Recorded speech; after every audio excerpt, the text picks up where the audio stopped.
Praise the lord. దేవుని పరిశుద్ధ నామానికి మహిమ కలుగును గాక. ఈ యొక్క ప్రత్యేకమైనటువంటి సమయంలో పరిశుద్ధ గ్రంథంలో నుండి ఒక చిన్న లేఖన భాగాన్ని మనం గమనించినట్లయితే, హెబ్రీయులకు రాసిన పత్రిక 13వ అధ్యాయము 5వ వచనాన్ని గమనిస్తే, నిన్ను ఏమాత్రమును విడువను, నిన్ను ఎన్నడను ఎడబాయను అని ఆయనే చెప్పెను గదా. కాబట్టి ప్రభువు నాకు సహాయుడు, నేను భయపడను, నరమాత్రుడు నాకేమీ చేయగలడు.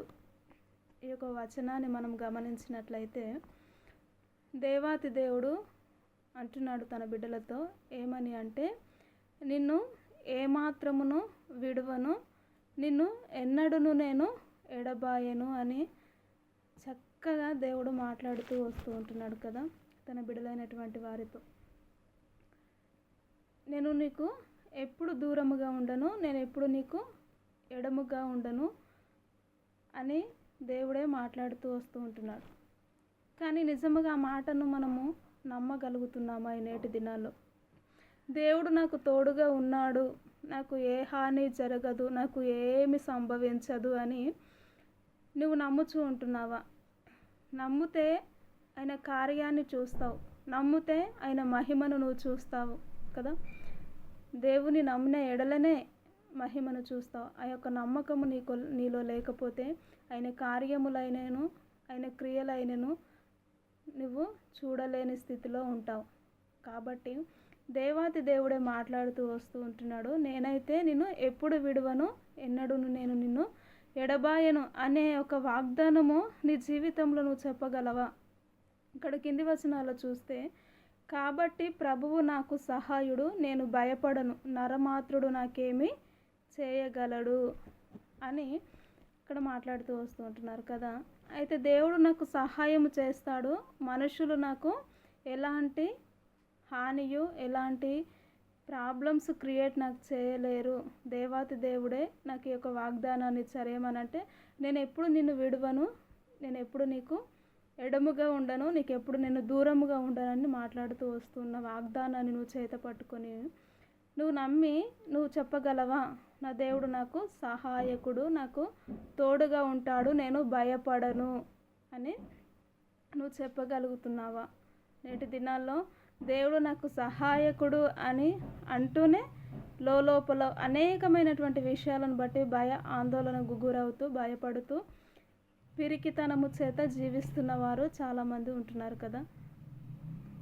దేవాతి దేవుడు ఈ లోకంలో ఉన్నవానికంటే మనలో ఉన్నవాడు గొప్పవాడు అని తెలిసి కూడా చిన్న చిన్న విషయాలకు భయపడుతూ లోపల కృంగిపోతూ కృషించిపోతూ భయపడుతూ దేవుణ్ణి మాటకి అవిధేయుల వల్ల జీవిస్తున్న వారి వల్లే మనం ఉంటున్నాం. దేవాతి దేవుడు అంటున్నాడు, నిజంగా దేవుని నమ్మిన బిడ్డల్లో ఆల్రెడీ చెప్తారు బైబిల్ గ్రంథములో, మనకు 365 రోజులు ఉన్నాయి కాబట్టి భయపడకు భయపడకు భయపడకు అని చాలాసార్లు దేవుడు ప్రతిరోజు మనకు భయపడకు అని చెప్తూనే వస్తూ ఉంటున్నారు. అన్నిసార్లు దేవాతి దేవుడు చెప్పినా కూడా కొన్ని విషయాల్లో చిన్న చిన్న విషయాలకే భయపడుతూ కృంగిపోతూ ఏదో తెలియని చింతలకి వెళ్ళిపోతున్న వారు చాలామంది ఉంటున్నారు. కానీ మన పక్షమున ఉన్నవాడు యెహోవాయే. మనతో మన పక్షమున యుద్ధము చేయవాడు యెహోవాయే అని మనము ఎరిగి కూడా ధైర్యముగా నిలబడలేని స్థితిలో ఎంతోమంది జీవిస్తూ ఉంటున్నారు కదా. నేటి దినాల్లో మనం గమనించుకోవాలి, మనము సేవిస్తున్న దేవుడు ఆశామాసి దేవుడు కాదు. మన పితరులనైనటువంటి వారిని ఏ విధముగా ప్రతి సమస్య నుంచి విడిపించారో, ఆనాడు యోసేపును దానియేలును సింహపు బోనులో నుంచి విడిపించినట్టుగా, ఎర్ర సముద్రాన్ని పాయలు చేసినట్టుగా, మన దేవుడు అగ్నిని ఆకాశము నుండి దింపినట్టుగా ఎన్నో క్రియలను సూచక క్రియలను మన కళ్ళ ముందు మన పరిశుద్ధ గ్రంథంలో ఉంచి ఉంటున్నారు. అవన్నీ ఉన్నప్పటికీ కూడా మన దేవుడు ఎంతో గొప్పవాడో శక్తివంతుడో, యెహోవాకు అసాధ్యమైనది ఏది లేదు అని తెలిసినప్పటికీ కూడా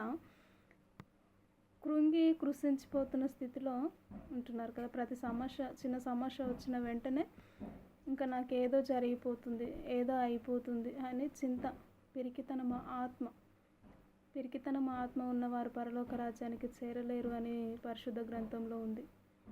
కాబట్టి దేవాతి దేవుడు నీకు వాగ్దానం చేస్తూ ఉంటున్నారు, నేను నిన్ను ఏమాత్రమును విడువను, నిన్ను నేను ఎన్నడూ ఎడబాయను.